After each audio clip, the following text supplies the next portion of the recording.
year after the ascension of present regime to power, it is apparent that the hope President Muhammadu Buhari and the APC-led federal government at the federal level gave to majority of Nigerians prior to the victory of the party at the last general election held in May 2015 has been betrayed.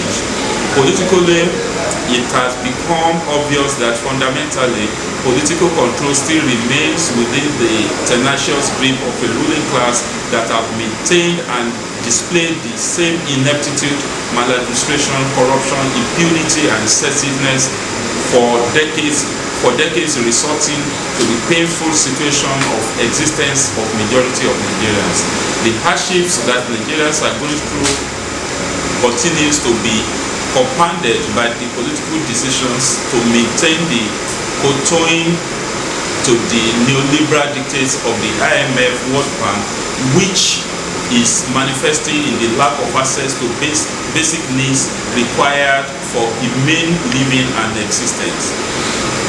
The present APC-led federal government is not a radical departure from hitherto existing governments that favored only the elite and the extremely wealthy ruling class. Yet, this is a government that ruled on the mantra of change to get elected. We ask, whither the change? The difference between the hitherto regimes and the present one is like comparing half full and a half empty cup. The political scenario continues to be riddled with intrigues, deceit, and abhorrence of democratic norms and popular participation.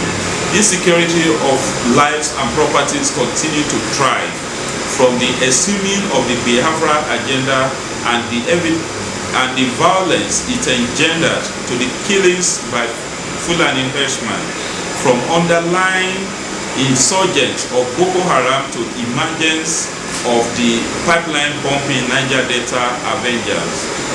The country remains in serious quagmire. Kidnappings, abduction, ritual killings, conscription, rape, and other violent crimes are still rife. And all this as a result of the absence of formidable political will to confront the security challenge to the country, reminiscent of the immediate past regime. The 8th National Assembly under Bukola Saraki's leadership, an assembly with rotting head and an infected body. From the inauguration of the 8th National Assembly, NASS, in June 2015 and the emergence of its leadership, the National Assembly have acted in ways that are very antithetical to the doctrine of democracy and good governance. This began manifesting when it was discovered that the rules of the Assembly were forged to facilitate the emergence of the present leadership, a development which up till now remain unresolved and is in the court of law for adjudication. The budget paddings and unnecessary delay in passage of budget, which led to blame trading between the executive and the National Assembly to the travels of the Senate President, Mr. Bukola Saraki, over corruption charges from the 108 Land Cruiser SUVs distributed amongst the members of the Nigerian Senate to their humongous salaries and allowances, from sexual misdemeanor to the implication of the Senate President in the Panama Papers leak, and the present face-off between the Executive and National Assembly over forged rules.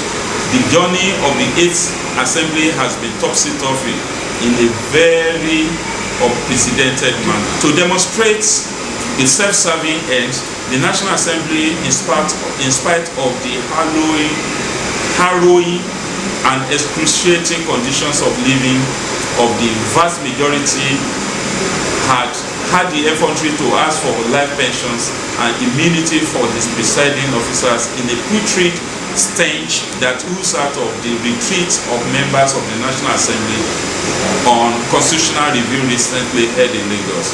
We say an emphatic no to life pensions for legislators The proposal for life pensions has, however, thrown up a situation that calls for introspection on the rationale behind the state's paying of life pensions to any category of elected officials at all.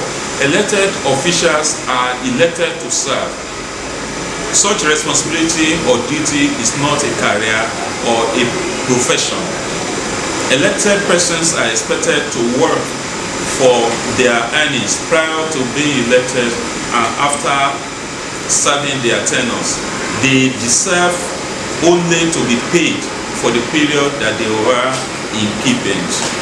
We therefore call for the halting of the payment of life pensions to elected public officials across board, henceforth, as this is illegitimate and usurping. One of the most reckless and ironically ridiculous moves by NAS, that is National Assembly, is the refusal to carry out their constitutional duty of screening the ambassadorial nominees of the president and the declaration of war against the executive following the charging of the Senate President and his deputy for forgery of the National Assembly rules and ethics, a serious criminal offense against the state. We wonder what they were elected to do if they abandon the primary purpose why they are elected, which is to legislate and to perform oversight functions. Their attitude is sabotaging and tantamount to carrying out a coup against the federal government of Nigeria. It is the same. It is time the National Assembly is cleansed of its dishonorable and incurable corrupt elements, becoming the Senate President, a position which he assumed via very controversial means. Mr. Saraki was known for running publicly owned businesses bankrupt, and someone with a poor reputation such as his isn't fit to be called or to be elected as a senator, not even to talk of becoming the Senate President. With such a background, and considering that he oscillates between sitting in the criminal suspect box in the Code of Conduct Tribunal as a criminal suspect and in the High Court for forgery charges, while also sitting as President of the Senate in the hallowed chambers of the National Assembly as the President of the Senate, doubling as the Chairman of the National Assembly. The situation becomes an aberration and makes Saraki a misfit to occupy a seat in the Nigerian Senate in the first place, and unfit to continue to occupy the exalted position of the Senate President.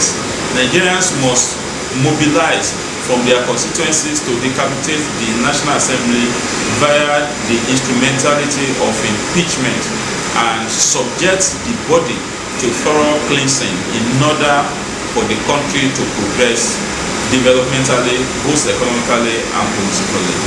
Nigerian economy, an economy moving steeply into recession. The Minister of Finance and Economic Development seems to be overwhelmed with present economic situation in the country. These times require the very best hands, for the period is indeed a very challenging one. As such, a change in the ministry is imperative, as the economy is too central to all other aspects of our national life to be left in the hands of a mediocre.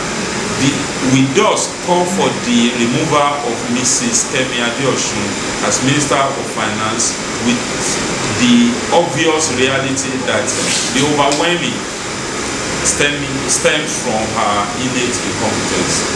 The power sector, the time for Minister of Darkness, Mr. Babatunde Fashola, to be sacked. Housing keeps standing lodges on his head by asking the already impoverished Nigerians to bear the brunt of his failure, by asking Nigerians to pay for darkness and for services not to render, for services not rendered, even up to the effrontery of hiking the tariff of electricity against the background of a country in perpetual darkness. The minister has made history by achieving the lowest 0 megawatts for more than 18 hours in history of power generation in Nigeria. He has nothing to offer than damage. We call on Mr. President to ask him to honorably resign, or he should be sacked.